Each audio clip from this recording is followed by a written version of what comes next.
Are you keen to get on in your career and yet being overlooked for promotions?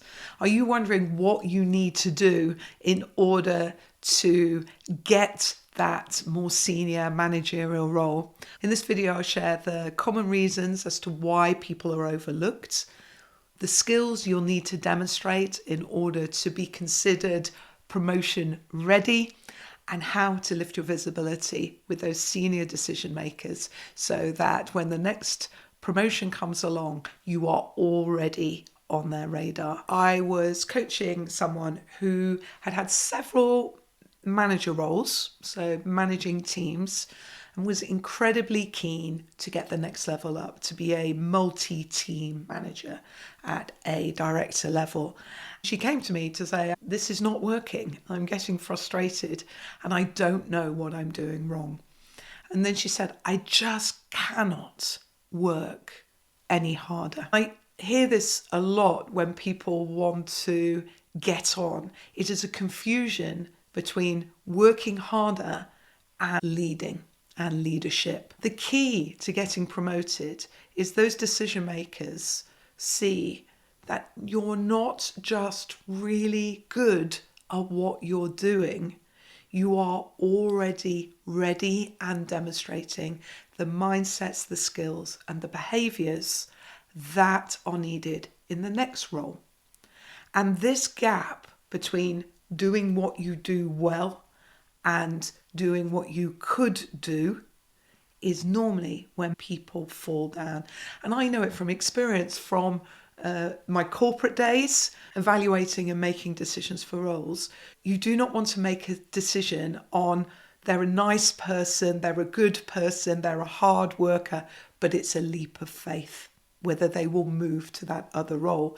What you want to do as a decision maker is say they're a great person, they're a hard worker, they create great results, they are ready. Even though they may have things to learn, they already are at a level ahead. And so when you're thinking about your next role, this is very important to think about.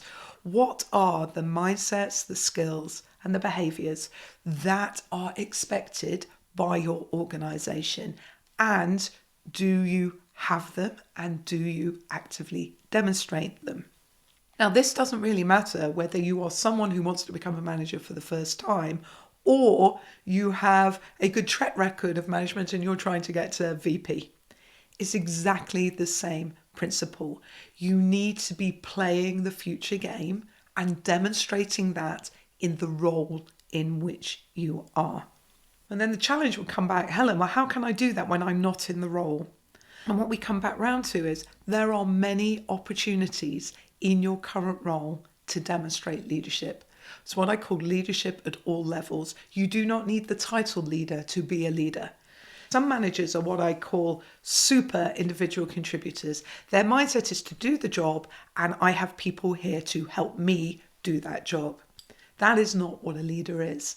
A leader is someone who sets the direction and then is a guide, an unblocker, and a coach, and helps and empowers everybody to achieve that goal and vision. Two very different roles. So when people are looking for future leaders, first-time managers or more senior managers and leaders, they are looking for the skill set of leadership. People who can be a guide, an unblocker, and a coach. And I assure you, there will be opportunities in any role to demonstrate leadership. So this brings me to the skills you need to have a more senior managerial role. I'm going to share with you a framework that I call CAT. Clarity, alignment, trust. What this framework does is help you work out where you need to focus first in order to be ready for that next promotion. The C of CAT is for clarity. This is about strategic thinking. It's about clarity about where you need to go, what your team's contribution is to your organization's goals. It is about being a proactive problem solver that can look at that strategy and knows where the highest value solutions are. Everybody needs a plan, and you need to demonstrate that you can establish a plan. and it's a well thought out plan. So what you need to do is be one of those people who don't bring problems. You bring well understood, thought through plans which bias to action. You help more senior decision makers make the decision.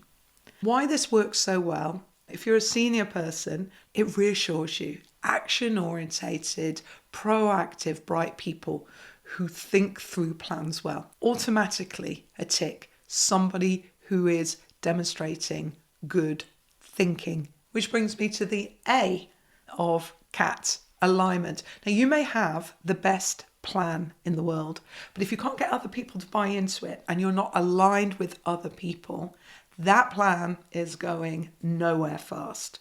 So the second skill set is around alignment, and it's knowing who to align.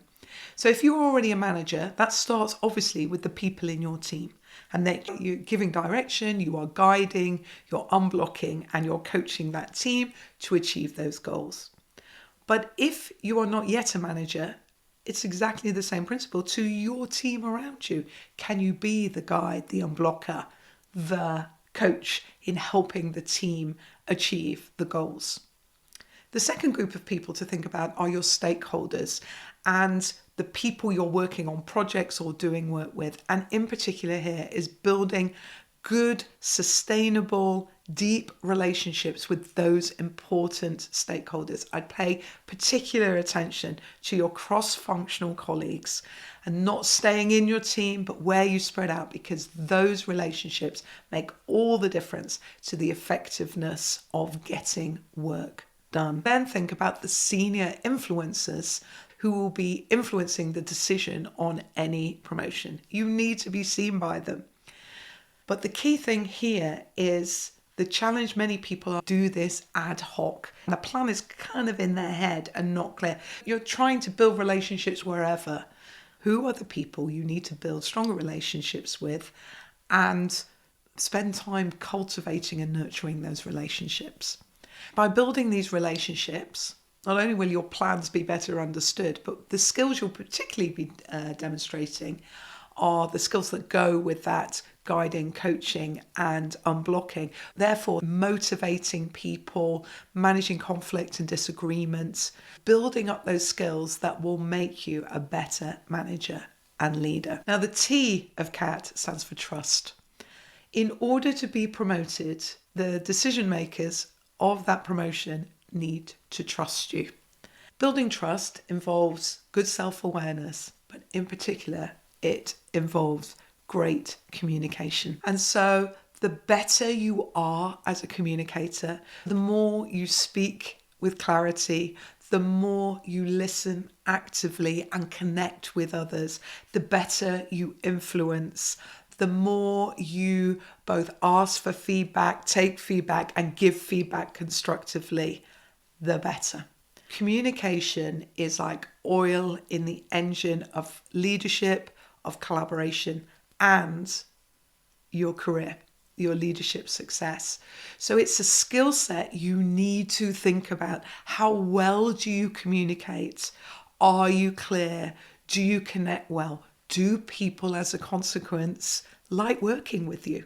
Because people promote people they trust and like working with. So you need to be one of those people. So we've established that you're going to get promoted by being smart and focusing on the next role through thinking about the skills and behaviours and mindset you need to demonstrate that says, I can already do that next role. Look at CAT and work out what are the skills and behaviours you need to develop. Do you need to get clearer on a plan where you can add value? Do you need to be working more on aligning key stakeholders, or is it a case of building trust so that more people know about you? Which brings me to the third strategy, which is if you've ever wondered why that less experienced person than you seems to have got ahead of you, I'll lay money they've got one of these, which is a plan, a very clear plan of how they're getting from where they are now to where they want to be. They are not leaving it to chance. So let me take you through step by step what should be in your plan. The first thing you should do, having thought all of this through for yourself, is to go and talk to your manager. Your manager is a gatekeeper. If you are going to get promoted within your organization, almost definitely they're going to ask the manager what their view is of you. So you want them on side and you want them helping you and saying the right things. So go talk to them about your aspiration, where you want to get to, in what amount of time, and find out what they think about that. Where would they assess you? What do they think your strengths are? What do they see as the gap? The gap is what we care about, because whether you think that gap is right or wrong, the point is, in their eyes, there's a gap. I would also take the opportunity to look for other mentors and guides, people you respect around you who perhaps have taken that next step. Go talk to them, explain where you are and what you want to achieve, and see what they say. What you should get from that feedback is an understanding of where you are now and where you are expected to be. Remembering that needs to be demonstrating you are already doing aspects of that next role, the skills and the behaviours you'll need in that next role. Think about then turning that into a plan of what you need to do. Then look at your forward workload and look for 1 or 2 projects that you are going to double down on to demonstrate the skills and the way of working, that you already are building up your own evidence that you're ready for this role. It's much better to focus on a couple of the areas that you work on. If you don't have a project, ask to be involved in a project that would give you an opportunity to demonstrate those skills. But you're looking for areas of your job where you're going to push harder and demonstrate clarity, alignment, and trust in everything you do. Then when it comes to relationships, look at the people you want to connect with and influence over the coming 3, 6, 9 months, and get it down on paper and start to think about how are you going to do that? When are you going to do it by? Turn it into a specific plan. And this plan you want to come back to week in, week out, checking progress, seeing where there are gaps. It should be one of your priorities if you want to get promoted, is just delivering your own plan, operation, get promoted. What you should find within 3 to 6 months is that you will have upped your leadership profile. You will be demonstrating both practically and in mindset that you are ready for the next role. You are no longer in the weeds of your own area. You are raised above and demonstrating the mindsets, the skills and the behaviours to be ready for the next role. So is this hard? Yeah. But what I don't want you to think about, this is a hard additional thing. What I want you to do is invert it and think of it as a training program to be ready for the next role. Because the skills and the behaviours that you're going to be working on are moving you into the terrain of doing the next role. And yeah, learning new stuff and pushing yourself out of your comfort zone does feel uncomfortable. But what you will very quickly realise, do you want it or you don't want it?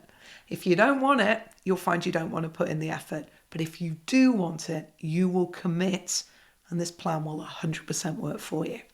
No doubt about it.